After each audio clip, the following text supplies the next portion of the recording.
Помина покрај медиумските екипи, ги изигнорира и влезе во салата пред почетокот на Министерскиот совет на ОПСЕ.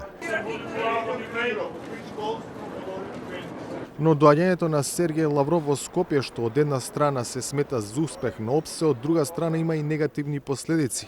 Поради присуството на шефот на руската дипломатија не дојдоа министрите за надворешни работи на Украина и Балтичката тројка.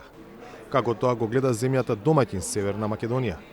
Ние треба да бидеме свесни дека секоја земја на свој начин испраќа порака за неоправданата агресија која што Русија ја изврши врз суверена држава, врз Украина.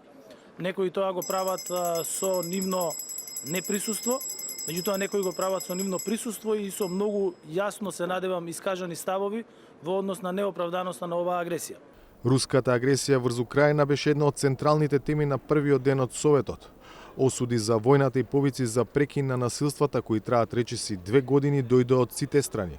Воената агресија на Руската Федерација против Украина продолжи со несмален интензитет и разорувачки последици, потврдувајќи ја својата неоправданост и неправедност. Секој изминат ден и изгубени животи се сурова потврда на оцената дека воената агресија представува акт на флагрантно кршење на повелбата на Обединетите нации, принципите и заложбите на ОПСЕ, како и основните премиси на меѓународното право, но пред се на вредностите на хуманоста. Народот на Украина заслужува мир и војната мора да запре. Северна Македонија го привршува своето председавање со ОПСЕ, година која донесе многу предизвици за оваа организација и го доведе под знак прашалник незиното на тамошно постоење, пред се поради блокадите на Москва.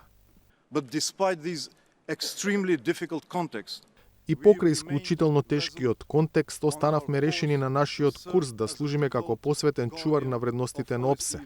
Поддржани од поголемиот дел од земјите членки, успеавме да избегнеме дефетизам и да собереме критична сила за да се справиме со предизвиците за постоењето на ОПСЕ и успеавме да ја задржиме релевантноста на организацијата.